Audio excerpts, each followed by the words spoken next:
Greetings, Warlords. Rodge here. Welcome to Saga Thursday, the show all about the skirmish miniatures game from Studio Tomahawk. Today, we're joined by a new face, a new guest. Stan, how's it going, my man? Doing good, Rodge. How are you? Awesome. So you are a patron, so thank you for that. But we got Yes, to chatting about some different things here, and you had a great idea for a Saga video, and you were gracious enough to come on and talk about it. So we're going to talk about how to build a Saga Warband, and, you know, how many Hearthguard should you take? My son is making noise right now. I don't know if you can hear that. Yep. So how many Hearthguards should you take? How many warriors? How many levy? What units should you break them up to? What equipment? Is that kind of your thoughts here for the discussion? That's my thoughts, and then equipment, and then unit sizes, and it really depends too on what army you're taking and what army you're fighting, which is really important. Yeah, so I think when it gets down, we're going to have a lot of interesting ideas and kernels of stuff to talk about. But I think we're just going to keep coming back to, well, it's going to depend on your board for a lot of this. But yeah, I think this is a great topic. Monty and I, we kind of danced around this quite a few times, but for this one, we're going head on, and I think this is great.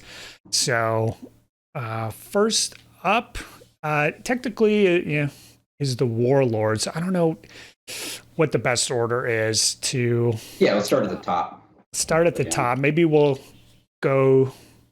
I don't know. We'll figure this out as we go. So everybody's got to take a warlord. Yep. Some warlords have equipment options and some don't. So just off the top here, why would you take a mounted warlord versus a foot warlord? So I'm probably get flagged for this. I never take a mounted warlord. It's always foot. In pretty much every, I guess Normans would be the exception, but every other army I've always taken a foot warlord, even my Scots. And I don't, to preface that, don't play Welsh really, because it's not my bag, but always take a foot warlord. And it's mostly because of the shooting. I feel like there's a lot of shooting out there, and you will get shot off the board. You have the potential to get shot off the board really easily with the mounted warlord. Sure. So yeah, the warlord is susceptible. He's got wheelbase, determination, a saga dice. So it's a huge swing if he goes down. Yep. So you're saying, everything being even, if you can take a guy on foot, you will. Yep. And due to defensive reason, I think that's actually a good call. And probably if you're a beginner, I would say that's probably a great way to just default it until you play lots. You'll get a few more games of Saga under your belt, and you can decide, if you want to live on the wild side. But you're right. You're weaker against shooting. You cannot close ranks when they do come in, which some people don't like to close ranks or whatever, but I think it's really important for javelin troops when they come in against you. So if you're on a horse, you're stuck taking the +1 to hit, and they're going to shoot you. Yes. So it's like a double whammy against those javelin armed troops. Yep. So even if you do prefer the mounted overall, if I was lined up against a javelin army like the Welsh, or we can think of a few different ones. Irish, I would just swap out to the foot based off that. Just purely such a juicy target. So I think that's a great distinction there. And I will say there are situations like in Scottish where I've taken a mounted warlord because versus a non-shooty army because of the maneuverability, especially someone that's all on foot, like your Norse Gales or your Pagan Rus or your Vikings. That can kind of come in handy. But man, if they have a bow unit, especially a bow unit that can get buffed on their board, like Scots have the 6 shots +2 dice, they can gun your warlord down, and it's rough. Yeah, you always have to be extra careful then in those situations about the placement and having them hang back. But yeah, I guess the pros for the Mounted Warlord are being able to move for we obey purposes, even if you don't want to be aggressive. That's pretty huge. And then at some point, in the games, most games, your Warlord's going to go in at some point, and having that extra movement is handy for that. So, if you're playing against the Foot Sloggers, going up against Anglo-Danes, something like that, you could just swap out to the horse and still feel pretty safe, depending what you're lined up against. A lot of the warbands have a difficulty kind of reaching out, double activation, and still showing up with the ability to do damage. So that's kind of once you get more games under your belt, you'll be able to kind of decide. But I like your advice there, going for the foot guy, and I usually. And I think I would preface that too. If you're playing like Normans or Welsh that have the escape abilities, it's a little safer there because you can always run away easily. True, yeah. So we haven't even mentioned the battle board. Yeah. It depends what kind of abilities you have. Some boards don't have defensive abilities. Some do, so you can feel better. If you can just leave up this one ability, then you're fine going against. You can take one or two shots. For sure, maybe if you have that one ability queued up.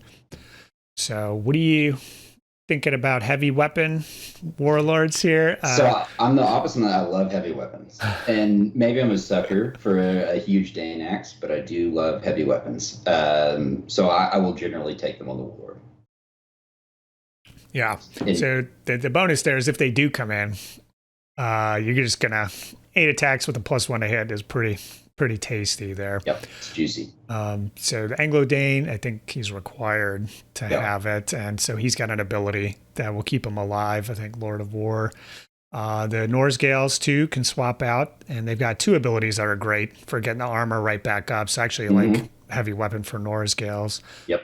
Can Yam's Vikings take a heavy weapon warlord? Okay, that's one I haven't tried that one.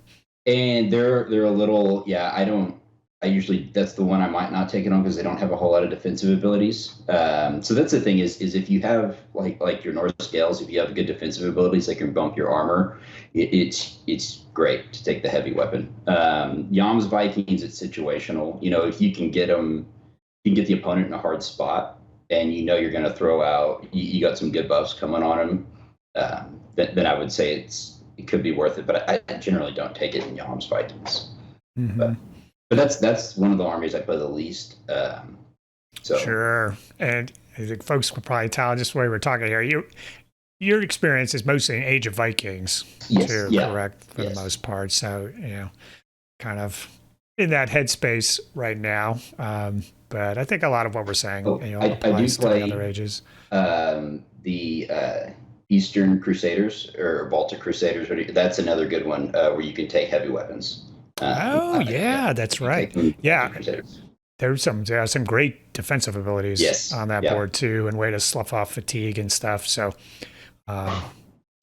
just playing. I don't know if you do the new old feud or new feud scenario a lot, but going up against that brute with 8 attacks and the +1 is just,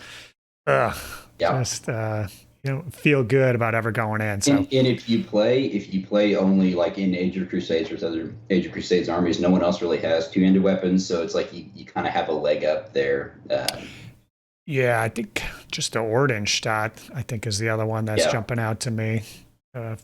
The heavy weapons there, they have their tricks there, but that +1 to hit is kind of another deterrent, just a different kind of deterrent. It's not a defensive deterrent; it's an offensive deterrent where. Oftentimes you can kind of just wear down the enemy warlord. If they're going to close ranks, you go in, their attack power is reduced.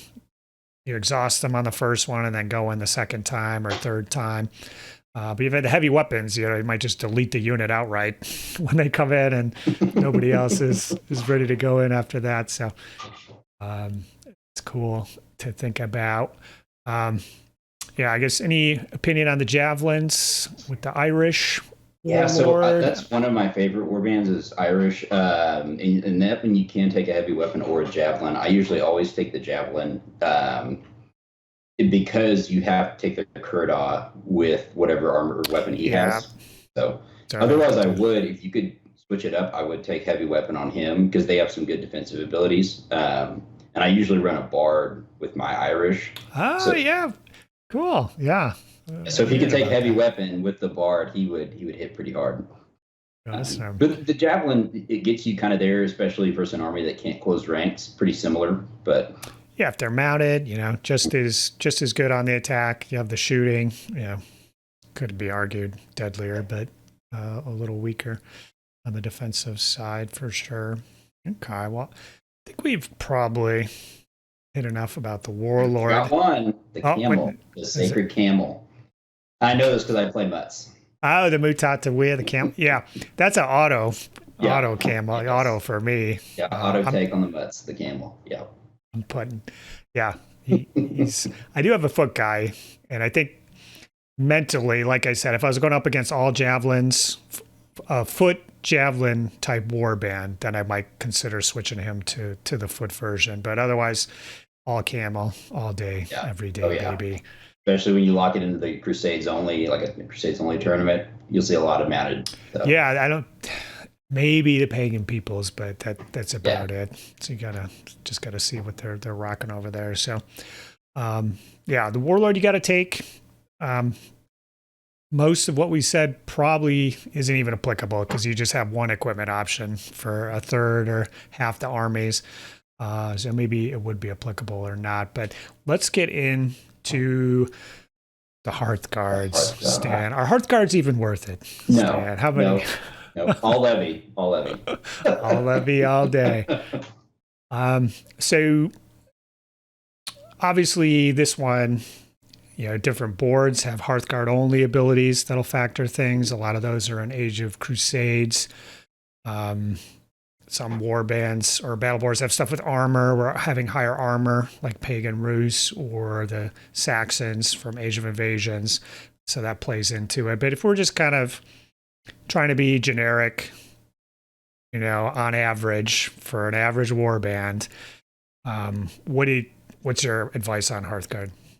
I would say playing Hearthguard. I just maybe mounted. I don't really take two-handed weapon with Hearthguard. I usually go plain. Well, let's go. How many points of Hearthguard? One. I never take more. I say that. Normans I'll take 2 to 3. Every other warband I really just take 1, if that. And if I take it, it's to defend the warlord. Okay. I agree with that. I take 1 in every warband I've ever played. I'll always take 1. Some people will say, start at 0. Yes. And then only add 1. I guess I camp too. Especially. So if we're playing Mercs, which we don't play Mercs too often, but if we're playing Mercs, I would say start at 0. Find out what Merc you want, and if you like you're running Golga Hill, you don't need. I wouldn't take a Hearthguard. I would just take the Golga Hill instead. So I'd say start at 0, and then. So why would the Merc kick out the Hearthguard? When I kick out the Hearthguard to put on Golga Hill, it's. Mercs are two uses, 1 hitting power and then 2 defense of the warlord. And so depending on the battle board I'm playing, if I have any defensive advanced abilities, then I think Hearthguard are a 0 because I can defend the warlord with advanced abilities. So then it comes down to hitting power, and I would value a Golga Hill over 4 Hearthguard any day. Sure, yeah. That's kind of the logic there. So, I always take a Hearthguard, and I always park them next to the warlord. Now, a lot of the games, they don't do much. Stan, that's just because I'm such a good player. I don't even need that last part. I'm just kidding. What they are, they're kind of, we know the Hearthguard can be squishy and they can be weak. So they're not the front line. Yep. So they don't have to generally worry about being shot at for me. They're hanging back with the warlord. And then on turn 4 or 5, then they'll go in. They hit just as hard as, the 8-pack of warriors. Mm-hmm. The units are depleted at that time, and they're a little safer out there. But up until then, they're there to stop any of those assassination runs. And maybe you've done this, I've done this, and this has happened against me so many times where someone has attempted an assassination run, or I have done it and went through all the trouble. And once we started fighting the combat, they're like, oh yeah, your Hearthguard are right there, so I actually can't kill him. Yeah. Has that happened to you? It has, and but something you got to be careful with is the S is to the figure, not the unit. Correct. Yeah. I've been in that spot before where it's like, oh, I only have one Hearthguard that's actually within S. There's one guy hanging out there, and so sometimes, I've done that where I really need the Hearthguard off to one side, but I really need a couple within range of the warlord too. So I'm like, okay, so these 2 or 3 are in, and he's over here. So that's what I like to do. I think another comment here about Hearthguard. They can sometimes be a trap in terms of. So I like to play where I knock people down Saga dice because I feel like that's the most effective way to win is bump them down Saga dice and you will control the game. But Hearthguard can be kind of a trap in that sense that you have to kill every one of them, right, to knock the Saga dice off. And sometimes that could be tricky, especially if you're like a shooting warband trying to knock them off. Much easier, in my opinion, to kill 4 warriors than it is 4 Hearthguard. Correct, yeah. So just a mental game for like new players, if you're facing somebody, say, with 2 4-packs of Hearthguard and 3 8-packs of warriors, it might be tempting to go for those 4 Hearthguard because they're a smaller unit. You think you can kill them faster, but really just focus on those warriors. It's true, yeah. Sometimes they can be bait for your opponent, and you can use them as such. But I think defaulting to 1 unit of Hearthguard, if you're just getting into the game of Saga, I think is perfectly fine. I think you can go to 0 Hearthguard if you want in certain boards. I think especially if you can take the warlord on foot with the no special equipment, like we said, he's a lot safer. If your warlord has to be mounted, I would say you definitely unfortunately have to take Hearthguard. Or else he's a sitting duck. Yeah. If we're going to take more than 1 point of Hearthguard here, when's a good time to do that? Normans is the only time I take more than 1. Sure. So that'll be battle board. Yeah, battle board specific when we come down to it, just based off the equipment options or the battle board abilities. So Baltic Crusaders have a lot of good Hearthguard type buffs. The Norman. So why do you like the Norman Hearthguard? Because, well, it's probably because I don't have enough warriors. I take my 1 levy unit, and then I have two units of 8 horse-mounted warriors. So I just take 3 units of Hearthguard, or 2 units and a merc. But I guess it's because I don't have figures. Yeah, so that can also go into the army construction here, but just based purely off the models that you have. The Hearthguard can get you to the table sooner. It's like you said, if they have special equipment or battle board abilities, typically is what, so Pagan Rus is another warband that can be beneficial with multiple Hearthguard units, in my opinion. I like the 6-pack too. I will say that sometimes I will flex up to that 1.5 Hearthguard, and that's what I'll do with my Pagan Rus is take 6 Hearthguard and then warriors in 1 levy unit. Yeah, that's a good point. So splitting the difference here. So we're not going from 4 all the way to 8. And then typically at that point you would do 2 units of 4 Hearthguard, which I know some people don't like that, but we're talking about the 6-man Hearthguard unit. And we were going to talk about unit sizes and stuff. So this is a great point here. So would you ever condone taking an 8-man Hearthguard unit? So 2 points in 1 unit. I never have. I've done 6 is as big as I go. I guess I'm trying to think, rack my brain. I just think it's always, if you're going to take 8, it's always just better to do 2 4s, just because the Saga dice, right? Because you get 2 Saga dice from it. Yeah. So downsides with the 8 there is you're losing a Saga die, like you say. The plus side is you start with a boatload of it. Tags when you go in. Yeah, you got 16 tags coming to somebody. It's downside there is they are a big target, so they hit like a ton of bricks, but your opponent is more often than not willing to just eat whatever they dish out, because with a few Saga abilities, they can soup up a warrior unit, and typically they could trade 1 point of warriors for those 2 points of Hearthguard, or at least knock them down to 1, 2, or 3 guys, and they're kind of eliminated from the battle. So the six man Hearthguard unit, I think is a nice balance there. So some boards, like the Anglo-Danes, I think are pretty safe bet there to recommend a 6-man Hearthguard unit with some of their defensive abilities to keep them alive. Mutts, I'll do it in Mutts too. Six camels on the Hearthguard. 6 camels. Oh, yeah. Oh, baby, I gotta. Yeah, you can blow right here. Some other cavalry units with 6 camels. I gotta get some more camels, I guess. I just got the 4. I gotta. Oh man, when I did my Mutts army, I did 12. I was thinking 8. Never played 12. Yeah, you know what? I'll see how these paint up, but I'm liking your thoughts here. All right. So 1 point of Hearthguard I think is safe.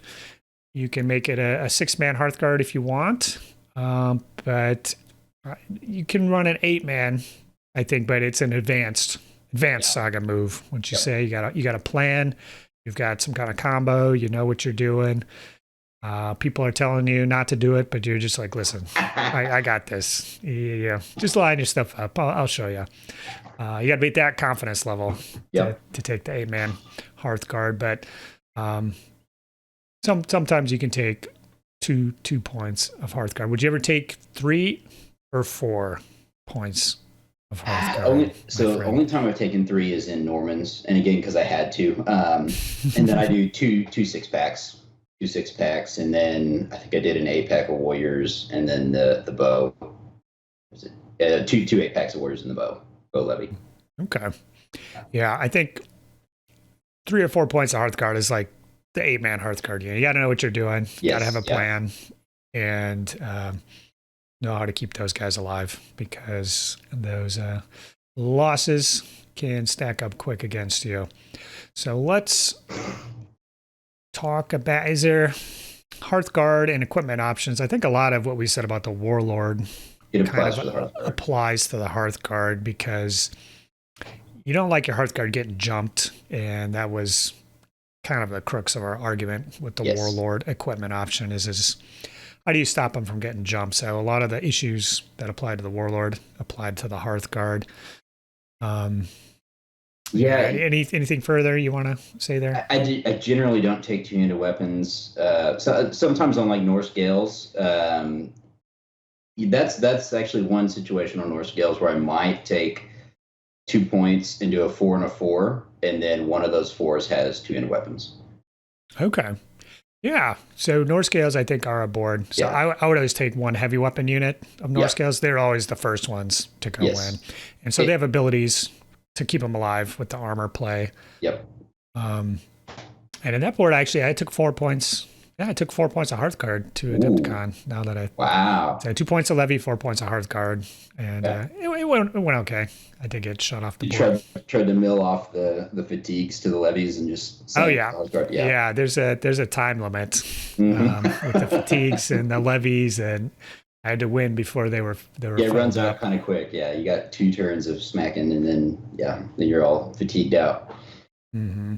So, I think the heavy weapons are if you have strong defensive abilities to keep them alive. So, going back to Anglo-Danes, the Norsgales, I think the Crusaders again are ones. The Ordenstadt, maybe if you want to pay the price for those abilities, are your likely contenders. So, I think there is a play for that. And if you can mix it up, take 1 unit heavy weapon, take 1 unit without. They'll kind of have a different purpose. I like to throw the heavy weapons out, to start the game off right, doing some damage. All right. So what we have left, I mean, there's special troops out there, but we have the warriors and the levy. Would it be better to jump to the levy and then the warriors are, the points left over, or would you? Best for last, yeah. Let's do levy next. Okay. Yeah, so we'll jump to the levy here because, like the Hearth Guard, I think this is a little easier because maybe one warband you would take all levy. Yeah, which I do love my Anglo-Saxons. Yeah, maybe Byzantine, maybe you could do that too. So there's a couple warbands specialized in the levy, and specifically the no equipment, no special equipment levies are usually allow you to do that. But many warbands, realistically, it's kind of like the Hearth Guards. You could take 0, you could take 1, you could take 2. I think more often you could make the case for more points of levy than the Hearth Guard. But so it's, how we talked about the 0, most people start at 0 for Hearth Guard. I always start at 1 for levy. I always try and take 1 levy if I can. Okay. Yeah. And if we're thinking about advice for a newbie here, so I think the official advice for a newbie is 1 point of Hearth Guard. I would say 1 point of levy, like you. Start with that, because if we're just thinking about an average warband, it's a unit of bow levy, most likely. So there's lots of different variations on that. Javelins, obviously. But I think the most common levy is the bow levy. And why would you recommend the 1 point? So most every battle board has, I say that, a lot of battle boards have a advanced ability that will buff shooting, right? And it's usually not restricted to a specific unit type. So that's really where your levies shine, right? Is you get your full 6 shots plus whatever that buff is, like Normans, right? Double L range, or Scots where you add 2 dice. So that's kind of why you take the 1 levy shooting. Yeah. So I think 1 point of bow levy is a solid unit choice, even if a board doesn't have a shooting ability, because 6 shooting dice are there. Keep the mounted warbands honest. Keeps them in check, yep. Keep the enemy Hearth Guard honest. They're not going to want to approach. You can pluck out the enemy warlord if he's on a horse. They didn't put him on foot like we advised. And they can sit in an objective too. They're not bad. They'll grab an objective, and their armor 3, but it's just 12 guy. It could take a lot. It's hard to smack him down. Surprisingly, it's Yeah, I think the key, and my advice for levies is never to get the extra fatigue on them. Always play it safe and keep them fresh, because if they can take them down to armor 2, then they will get buzzsawed through. Yep. So if you're going to get that extra fatigue on them in your opponent's turn by moving and shooting in the same turn, for example, you really need a good reason to do that. So if you're just kind of starting out, just play it cool with the levies, just move them up and take the shot when you get it. Otherwise, just keep them in the battle, and they're going to be a solid. Yeah, park them in some terrain. Yep. There'll be a Saga dice, if anything, till the end of the game. And so, like I said, I always take a point of Hearth Guard. I usually almost always take a point of levy, and this is just based off my models. I need to paint more warriors for my Heathen forces. And in many games, they just sit there. They'll take their pot shot, kill some stuff, but they're there and they're ready, and they're holding on to a Saga dice for me. So even if they don't necessarily do something, I think they're a decent choice. Will you play? I guess let's say what do you go for 2 points? All right, so this is where it gets a little interesting, right? 2 points or 3 points of levy. I will do that actually pretty frequently, especially like you're Irish. I'll do 2.5 points a lot. And then again, the Baltic Crusaders get 2 points of crossbows is really strong. Those are the 2 off the top of my head that really, really shine with 2 to 3 points of levy. And Most, I guess, so shooting really is where if you have some bonus to shooting, like the Irish do, or a crossbow. Mm-hmm. Yeah, I agree. Typically, the levy are shooters. So if you have a few different shooting abilities, you can't go wrong with that. And so you talked about 2.5 points. And so I want to jump to 2, but we can go back to 1.5 points, I think is a very good pick for levy. That gets you 18. 18, so you do 10 and 8. You can do 10 and 8, Yeah, or 11. 2 units of 9. So at this point, I think we can drill in a little bit more to the unit sizes. You know, we hit basically with Hearthguard, it's either 4, 6, or 8 typically, but you can actually, let's jump back to Hearthguard. Have you run 2 units of 5 Hearthguard? 2 units of 5? I've not. So that's... I need to try that. Yeah, 2 units of 6 is 3 points. So 2 units of 5, 2.5. Kind of, it's 2.5 points. I have done that. I actually like it a lot. Which army did you do that with? Oh, what's that? Which army? I'm trying to think of it. I think it was Pagan Rus. Pagan Rus might do it. Norse Scales might be good for that too, actually. Yeah, so you can lose 1 or 2. Yeah. And you still got a little punch left, where sometimes you run it with the 4-pack of Hearthguard, you lose 2, and you're like, well, yeah, okay, I got 2 guys left, yeah. I'm done. I'm just going to retreat now. Well, try to get away. Or the 6 and 4, I guess you could do 6 and 4 as well if you want to do the 4, like on Norse Scales, 4 with 2-handed weapon and 6 non-2-handed weapon. Yeah, so a few more options there we didn't dig into, but let's circle back to the levy here, because now we can do 2 units of 9 shooters if you want to run lean, and those guys, as long as they're full, due to the half aggression being rounded up, with those guys shoot with 5 dice, as compared to 6 dice for the 12-pack. So it's like, I don't know, it's just as good. Yeah. It's just as good, so, kind of. Well, the other option, I guess, would be 11 and 7, and you're still looking at 4 and 6, so 10 dice either way. At 6 and a 4, yeah. And then if they have no, well, the other 2, if you get up to 10, when they come into melee, then they get 4 attack dice too. Yeah. Because it rounds up there. So one thing I will say for unit sizes is we can get really granular about rounding the aggression up and down. I will say, over my time with Saga, I don't think there really is a right answer for unit sizes. And, we talk about, this 1.5 a levy, we're saving a half point. We're getting 5 shots.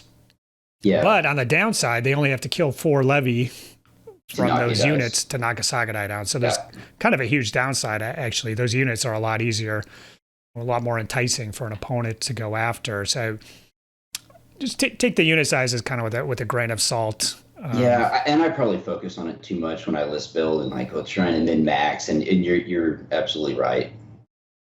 Yeah, so I've done everything, especially with Vikings, 5-man units, 6-man units, 8-man unit, 12-man unit. They all have pros and cons, and kind of when you skimp out, you wish you had the bodies, and then when you do all those little units, you wish you just had that big one for that one combat. So, just sticking with the defaults, I think is going to be my official newbie advice. To start with. So take a point of levy and just keep them in a 12. You could go two 6-mans for whatever purpose. I have done that with Norse Gales, of course, for sloughing off the fatigue, but I can't think. That's dangerous though. Man, if they find some way to just knock one guy. Absolutely. So that's definitely an advanced maneuver there. And with pagan peoples too, I'll run them mean and lean at 6. But those are the only 2 warbands I could think of. Have you ever seen 6-man levy and anything else? No. So the one guy that plays Norse Gales will do 1.5 points, and he'll do the 9 and 9 or 11 and 7. I'm trying to think. Most everyone I play with plays with 1 point of levy, Anglo-Saxons aside. Yeah. And then 2, if you take 2 points of levy, I think, how do I think about it? I have run the Anglo, or not the Anglo teams, Nordic Gales at 6-man levy units, but for Acon, I did 2 points and 3 8-man units. So you had a little bit of extra beef there. You get a few more, another Saga dice out of it. It's not a bad option. Yeah, and so they can take a couple casualties before going down. So pros and cons with everything. I might have to try that. I've never tried that. 3 8-mans for 2 points. Yeah, and I think even at one game, maybe even 2 of them, I maybe went 7, 7, 10.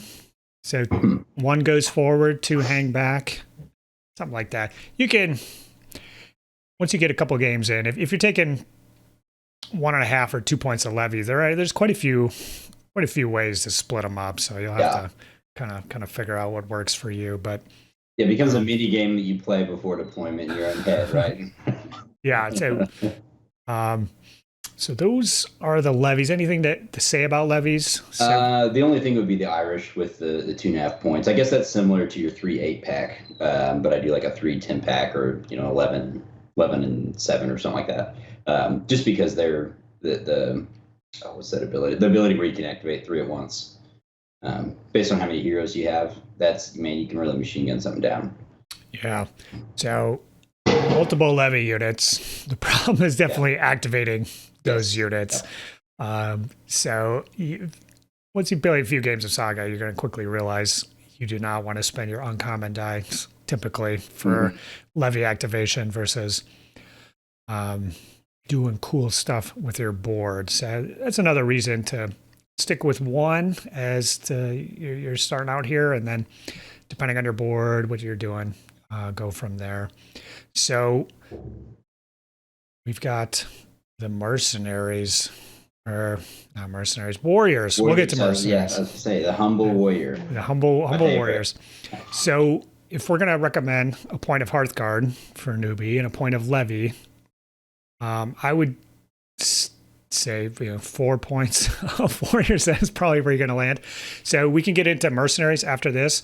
I would say for newbies, just agree with your buddies not to use the mercenaries for a while. Yes, and just 100%. Play, I'd say 5 to 6 games, no mercenaries, just straight 6 points. Which actually, I think Adepticon next year is no mercenaries, right? Yeah, is the word?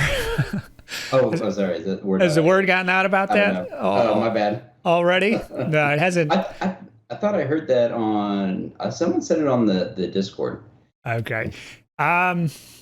It is officially out there. So as of our recording, the rules packs aren't out, but the description on the web cart does specify no mercenaries. Okay. So it's not. Ooh, you scared me. I thought. Yeah, like who are you talking to? So that'll be. Give me a name. That'll be very interesting. No mercenaries. Circle back to warriors. 4 points, obviously, if you're doing the 1 levy and the 1 Hearthguard. I think when it comes down to warriors, really is what composition do you take that 4-point warriors in? Yes, and let's jump into that. So I've actually had a fair bit of success just being a Saga chump, just running 8-man warrior units. Yep. No shame. So I think that's fine. I think maybe for your first game, even just stick with that. Yep. But as we're going to different boards and you kind of get into your own play style. So what do you do with those 4 points of warriors? So I'll say I typically don't take the Hearthguard, and I'll do 5 points of warriors. Okay. And then what is that? 30? No, it's 40 guys. So maybe 4 10s, or I guess 3 points of warriors, 4 points of warriors plus the Galga Hill, and then do the 8-packs there. Sometimes I'll get fancy, like Scots. I like running bigger units because the bigger the unit, obviously, the more defense and then attack dice you can blow into. So that is, again, battle board dependent. In Irish, same way. I like running 2 10-packs. It's hard to say because it really is battle board dependent on what your battle board can do. But I would say I tend to go bigger rather than smaller. Sure. Yeah, I think that's pretty good advice, actually. So the problem with going smaller is you think to yourself, "Oh, I get more generate an extra Saga die. This is good." And then the other thing too is like, well, now this can, these units are more expendable, which they are, but you just kind of, I don't know, those units get destroyed. They rack up massacre points quicker for the enemy, I have tried the 4/7, so what would that be? 8, 16, 24. So 3.5 points and do 4/7 man units, which works okay. Okay, yeah. Try. Just running lean. Yeah. Yeah. Because then they got to kill 4 guys to get it down to 1 dice, which if you have enough if you're playing a board with defensive abilities or warriors that can close ranks, I feel like you can get away with it to get that extra Saga dice. So we talk about it's kind of battle board dependent. So one,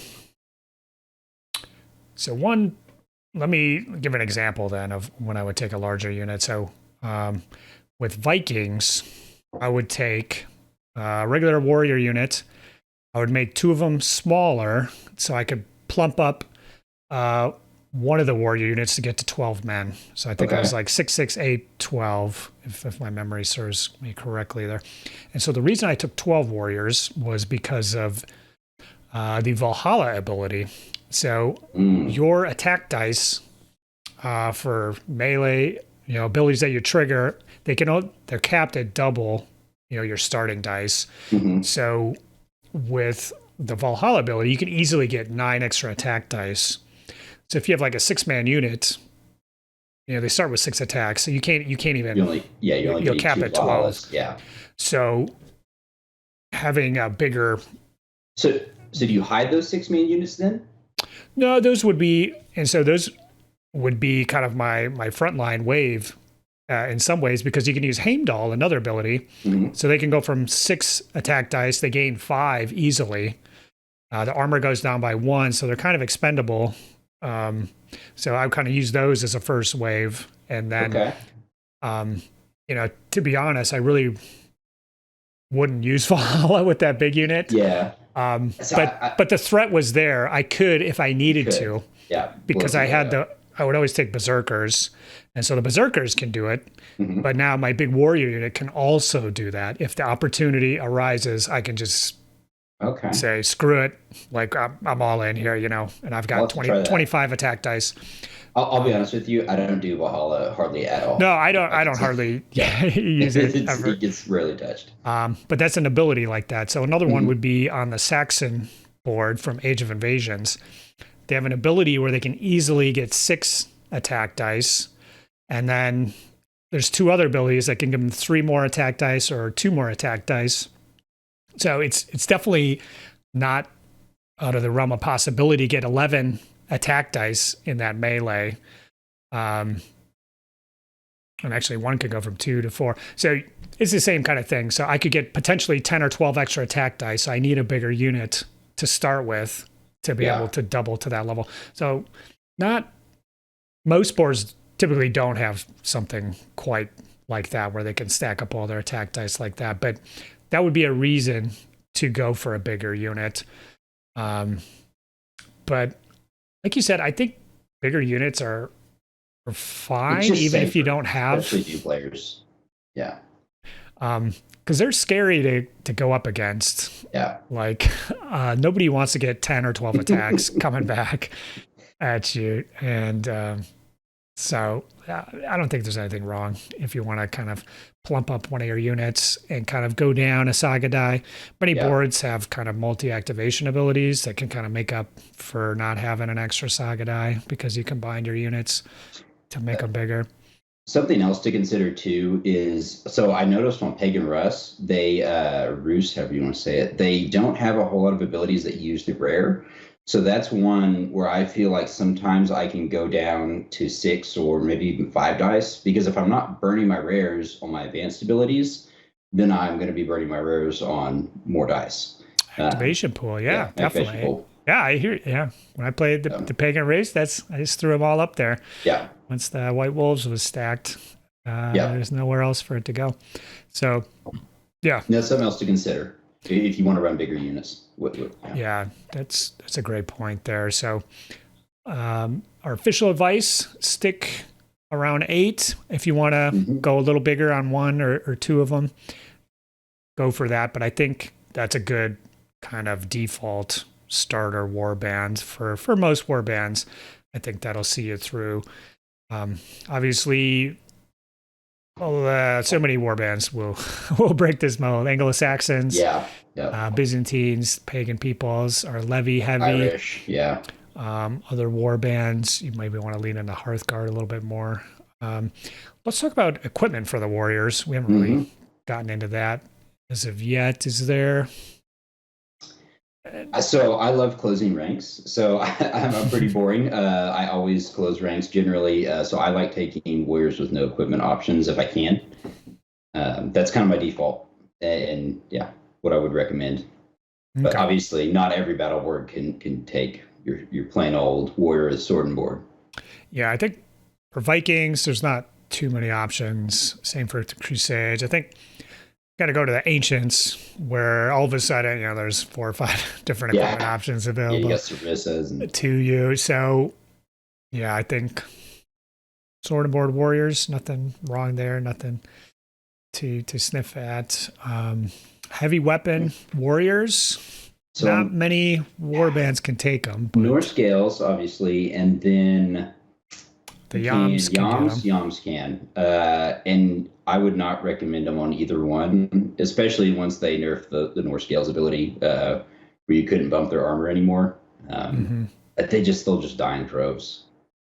Well, yeah, I actually I like the heavy weapon warriors a little bit. So okay. I'll take them here. So they die in droves, obviously, but compared to heavy weapon Hearthguard, you get twice as many of them. So just more acceptable. And I'm kind of thinking, actually, we haven't talked about it, but Age of Magic, heavy weapon warriors are a favorite of mine over there. So don't knock the heavy weapons, bro. You can work in a unit or two, but obviously, not being able to close ranks is big, and then just lower armor all the time. Yeah. Sometimes you want to be able to dictate, when you want to be aggressive and when you don't. And when you're heavy weapon warriors, you're just aggressive all the time. Yeah. With the charge in. The defensive. I'll have to try that. I got some warriors from my Norse Gale, so I'll have to give them a shot. Okay. For the Norse Gale, I think probably the Javelin Bros. Probably a little tastier there, but for the Yams Vikings, I think it could be a fun little unit to try out. Now, they're never 100% heavy weapon warriors. There's always one. Yeah, they're part of the composition. One or two of the 2 or 3 or 4 units. Is a good way to think about it. Send them in first and do some damage. All right. Anything else to say about warriors or your kind of basic saga before we get into I would say stuff? I don't like taking bow or crossbow or sling armed warriors. Oh yeah, that's a good point. So those are more advanced units to use. So they don't shoot any better than levy. They don't survive any better, and actually survive worse because there's fewer of them. But they'd have the warrior aggression and melee is their saving grace. So some war bands will entice you or force you into taking Last Romans. I think the Invasions Romans, Carolingians can entice you with bow warriors in that faction. Normans do the crossbow warriors, which I found them a trap. I quit using them. Yeah, so just be careful with those troops. Same with composite bow warriors. I think they're not quite in the same camp as the bows and crossbow warriors, I would say, but they're not quite up there with just your no special equipment or just plain mounted warriors, Yeah. which are more. So they do have some downsides there. So just be careful about choosing those types of shooter warriors. Typically, the warband is going to, the battle board is going to dictate whether you you got to dive into those. Yeah, you got to get buffed pretty hard to justify the bow or crossbow warriors. Okay. So our official advice, broken down: take the warlord on foot if you can. Take 1 point of Hearthguard to kind of hang out with the warlord. Take a point of levy with bows if you can get it. Nothing wrong there. Take 4 points of warriors. You just want to go all 8-man units. That's a fine place to start. If you want to kind of bump up some of those warrior units, go for it. Nothing wrong with that. And so I think that's a good starting point. Yeah. Would you say? Oh, 100%. Yeah. If you're just getting into the game, that's the way to go. We cracked the code, bro. You got it. Pat ourselves on the back. Time to go home. Call it a day. Okay. So let's talk about mercenaries. So this is, I don't know if it's really polarizing or not, but some people like to play with them and some won't. So for your gaming group, do you guys? So the official Saga rules are you can take essentially up to half of your warband can be mercenaries if you really wanted to kind of go whole hog. But what do you guys do? We'll do one. It's, okay. Yeah. One. So that's around here. We don't really use them, but same. If nobody has a problem if somebody does want to use them. Some of the tournaments around here, Adepticon last year was 1 merc unit. Other events probably are 1 merc unit. The Polish Grand Melee, I think, was 2, which was surprising. Okay, yeah. So 2 or 3 is official. I mean, it can get really interesting. Yeah, real quick. A little out of hand, real quick. Yeah. So you guys would typically take a merc unit. So you guys are typically in Age of Invasions, or Age of Vikings realm. So we'll think about that context to kick it off here. So you've played a few games with your buddies. Mm-hmm. You guys say let's use mercs if we want to. So does that mean you have to take a merc, or you're going to be outgunned or regretting it? So kind of universal rule, Golgahil are out, right? Like it's kind of cheese, right? If you're just playing pickup games to bring Golgahil. And I would say if you're new and you're trying to get your player group into the game and you want to move to mercenaries, just don't take them out of the equation. And I think then it kind of levels the playing field with the rest of the mercenaries. Okay. That's my opinion. No Golgatels? Yeah. Okay. So I would say, if you guys like playing mercenaries, just mix it up. Just don't take the same ones every time. So like the Golgatel, I'm going to use him this game, so get ready.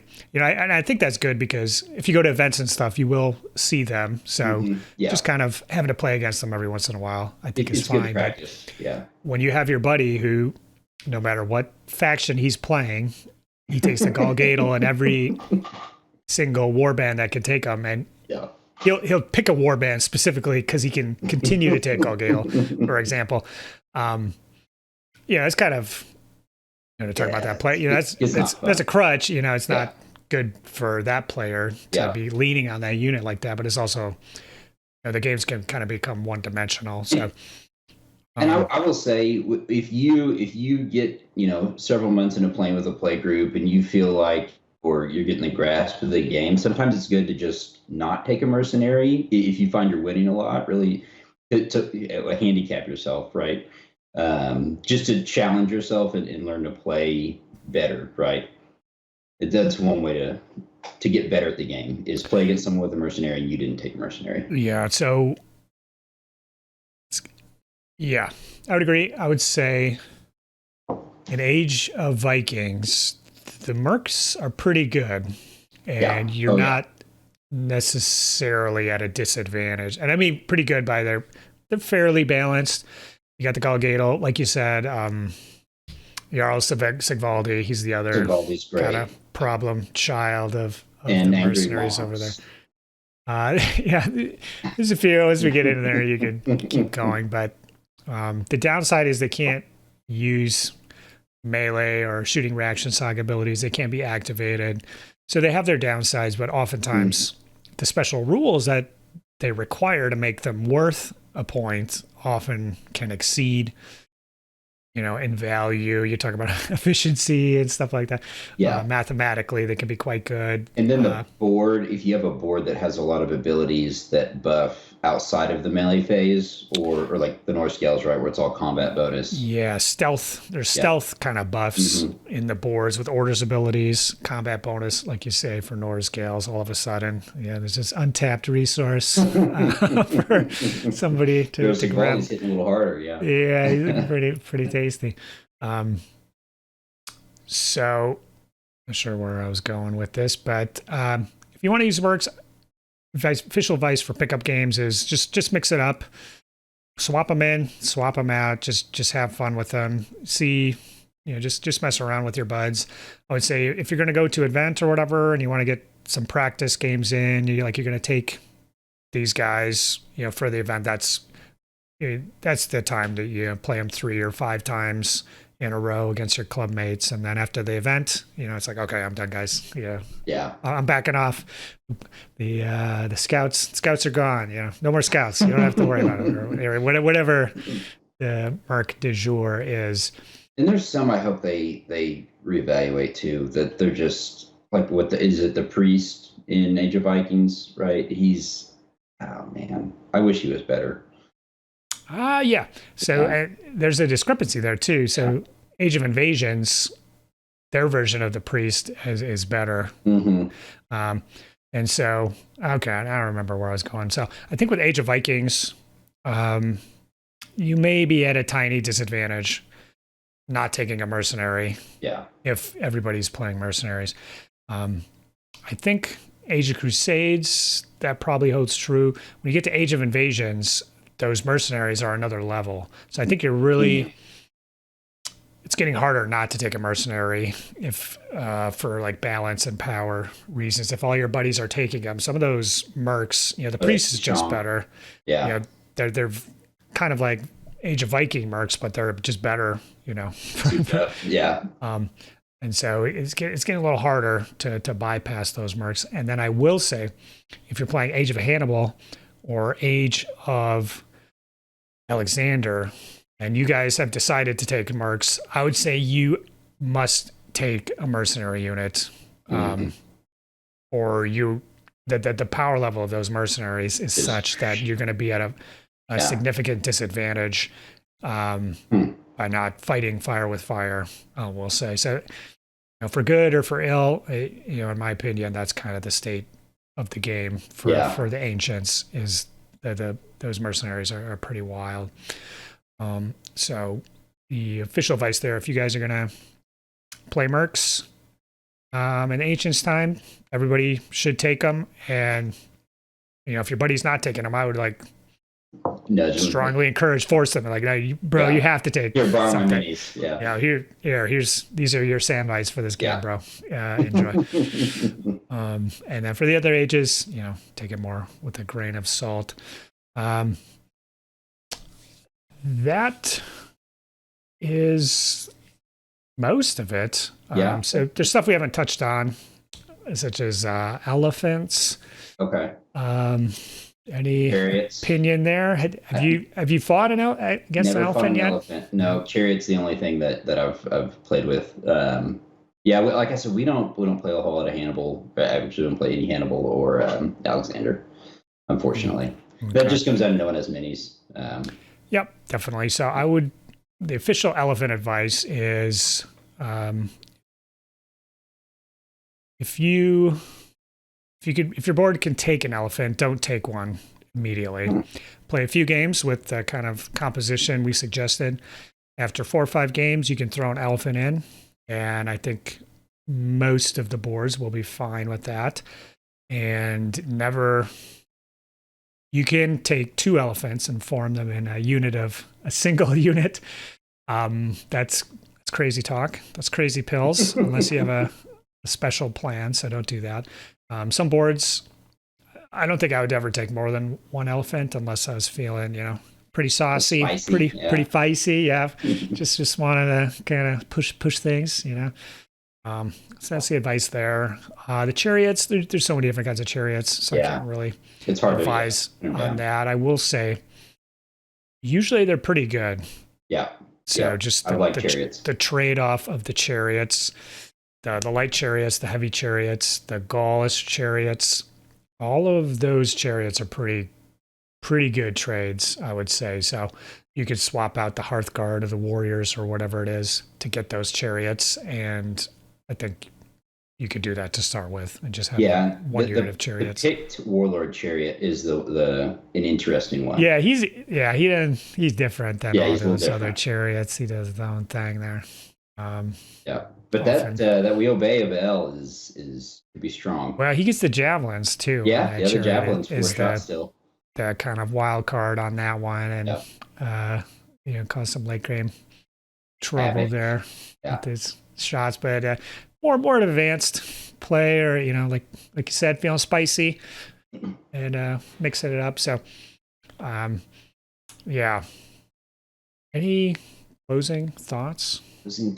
No.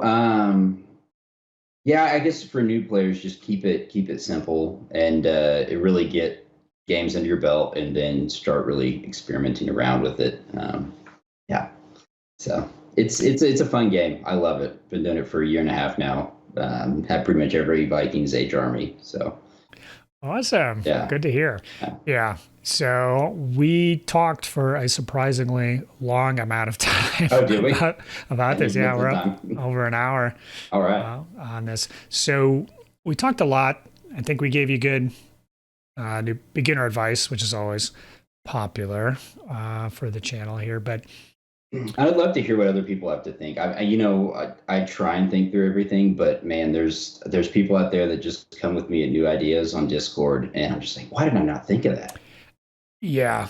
And my closing thought is there's pros and cons to everything. So like you said, some guy can come up with a really interesting split of his units of warriors and stuff, and that's really efficient. But usually that's just like for the first or second turn. Mm-hmm. And then once people start dying, that can go to hell pretty quick. So usually all that optimizing is typically, they're running minimum-ish units typically. And so once, the casualties start coming in, typically all that falls apart. So I guess that's to that point. The one thing we didn't talk about is that hidden 4-man unit of warriors. Oh, the Saga Die generators. Yeah, that's popular. Okay. Yeah, do you use one? I'm not in favor. No, I don't like it. I don't like it. I guess it again all comes down to who you're playing against, but there's so many guys out there that can just snipe one of them off and it's gone. So yeah, so I personally don't use it because I feel Saga games are so close. Yeah. That even when you win, it's only because you killed like 5 more guys than the enemy. So in my opinion, like I need everybody. Yeah, I need those hits on the line, like ready to go, toe to toe, and having them back there is really not something I can do. Yeah. But my buddy, he runs 1 or 2 all the time, and depending on the warband you're playing, sometimes they are pretty safe. Like I just can't get them. But other warbands, you're right. It's like, the Irish. You have left me 4 points here. I'm just move, shoot, and if I get lucky, boom. It's like Irish versus Irish or Yams Vikings. It's don't even try it. Oh yeah. Don't even mess with it. they'll come for you. So, yeah, that's a good point. Dang, Sorry, I forgot about I missed that. Yeah, good thing we got it in, or else that would have been the first comment here. So, yes, comment below if you are in favor of the 4-man Saga Die battery. Is the lingo there? So, how many people at your club would you say are doing the Saga Die batteries? Some people swear by it. Yeah, nobody does it in my club. Everyone, most people go with minimum 8 warriors or more. It's like you said, bodies on the front line. Yep. So, like I said, our original advice holds, but just be aware that is an option. It's a little riskier in my book, but some people swear by it. Yeah. So, comment if you're in favor or against the 4-man battery, and if we missed anything. I feel like we were pretty exhaustive in our I'm sure we missed something. So yeah, almost missed the battery. I think there's something else there. If you have the ballista, I don't know if you talked about that one. We obviously don't use them, but do what? The ballista or the oh no, we can't mention the ballista. No, okay. I don't know anything about crazy talk now, man. People will bring up monsters or creatures, war machines from Age of Magic. You go real deep, huh? Just call it there. If you play Age of Magic, you can take one of each of those and you'll be fine if you want. But that's the official advice for Age of Magic.